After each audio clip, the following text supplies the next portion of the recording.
నువ్వు ఇంకా లీన్గా బక్కగా అట్లనే ఉన్నావు అండ్ బల్క్ అవుదాం అనుకుంటున్నావు. సో ఈ రీల్ అయితే నీకోసమే, వీడియో అయితే సేవ్ చేసి పెట్టుకో, మళ్ళీ మర్చిపోతావు. అండ్ దీనికోసం ఏమేమి కావాలో చూసుకోండి. ముందైతే క్యాలరీ క్యాలిక్యులేటర్, ఓట్స్, అండ్ ఇది వచ్చి కోకో పౌడర్ హర్షేస్ది, అండ్ ఇది వచ్చి dates and cashews, almond, and ఇంకటి వచ్చి ఒక 1 banana and milk, and milk తర్వాత పీనట్ బటర్ తర్వాత షేక్, మిక్సర్. ఇక ఇంగ్రీడియంట్స్ ఏమేమి తీసుకోవాలో అర్థమైంది కదా. ఇప్పుడైతే షేక్ అయితే ప్రిపేర్ చేసుకుందాం. ఫస్ట్ ఒక 50 గ్రామ్స్ ఓట్స్ తీసుకొని మన షేకర్లో అయితే వేసేసుకోండి. అండ్ దీని తర్వాత ఒక 6 క్యాష్యూస్ అండ్ 6 ఆల్మండ్స్ కూడా వేసుకోండి. సో అండ్ ఇట్లా దీన్ని అయితే గ్రైండ్ చేసుకోండి. అండ్ ఫస్ట్ దీన్ని ఎందుకు గ్రైండ్ చేసుకోమంటున్నా అంటే, ఫస్ట్ ఇది పౌడర్ ఫామ్ లో అయిపోతే షేక్ అనేది మంచిగా మిక్స్ అవుతుంది కాబట్టి. అండ్ ఇట్లా మంచి గ్రైండ్ అయిపోయిన తర్వాత ఒక హోల్ బనానా తీసుకోండి అండ్ పీసెస్ కట్ చేసి షేకర్లో అయితే వేసేసుకోండి.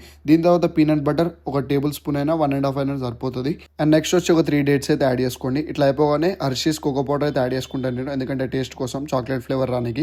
అండ్ లాస్ట్ వచ్చి మిల్క్ అయితే యాడ్ చేసుకోండి. సో ఇట్లా షేక్ అయితే రెడీ అయిపోయింది. ఇక గ్రైండ్ చేసి ఒకటే లేట్ మనకి. అండ్ ఈ షేక్ లో అరౌండ్ 900 క్యాలరీస్ ఉంటాయి. అండ్ ప్రోటీన్ విషయానికి వస్తే 35 to 40 గ్రామ్స్ ఉంటాయి. అండ్ టేస్ట్ విషయంలో అంటారు అసలు టెన్షన్ తీసుకోకండి, అండ్ బాగుంటది. ఎందుకంటే నేను డైలీ మీల్ 1 లో ఇదే కన్జ్యూమ్ చేసుకుంటాను. అండ్ వీడియో నచ్చితే ఒక ఫాలో, ఒక లైక్ కూడా వేసుకోండి.